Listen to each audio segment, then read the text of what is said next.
I'll see the Four Nations rosters will be announced this week. There should be, I think we're expecting, a few wild players on Team USA, especially with Faber and Matt Boldy, and you have the Sweden counterparts. I'm sure Gustafsson and Brodin and the like will be on there.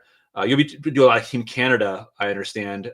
Just what are your hardest cuts you think for Team Canada, and is Steven Stamkos on this roster? I don't think he is. I don't have a copy of the roster, so it's more sense than true reporting in this case. But I just think at this stage of his career, it's tough. I mean, Stamkos, if you look back at his history, it's a story of bad timing. In 2010, he was maybe a little too young to make the team for the Vancouver Olympics. He obviously got injured in the run up to the Sochi Olympics and missed that tournament.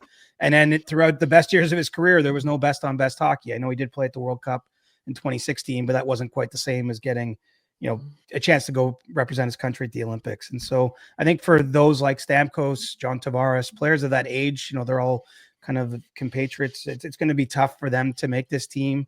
Sidney Crosby's an outlier, obviously was named among the first 6 players. And it's kind of crazy to say, Sid the Kid's kind of the grandfather of this roster now. He's he's the big brother in the room, and I would expect the captain, but it's going to be a lot of younger guys. And I think the toughest cuts, quite honestly, will probably come at the forward position.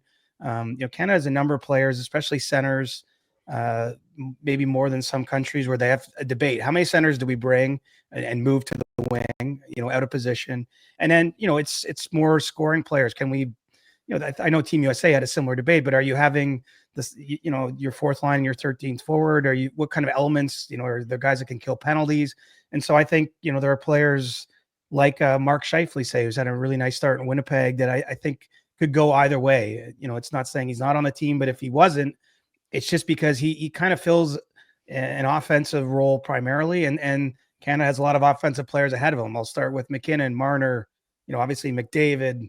You go down the list, you get the all these guys are kind of guaranteed to be on the team. And then basically your question is, do we have Mark Scheifele on the fourth line, or do we just maybe have someone who's better adept?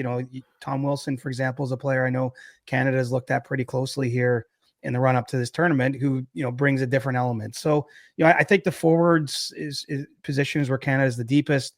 Goaltending, you need a bottle of liquor and a dartboard to figure out what the best way to go there is. And, I think the blue line is relatively clear cut. I mean, obviously it's never easy. One player that you're leaving off, that the first sort of cut could just as easily be on the team. And I know both the US and Canada were kind of hoping they might up the roster size to 25 players from 23 so that they could bring a couple extra players, as they'll be able to next year at the Olympics. But I think there's going to be some forwards in particular that'll get attention for being the high profile snubs, as we call them in the media.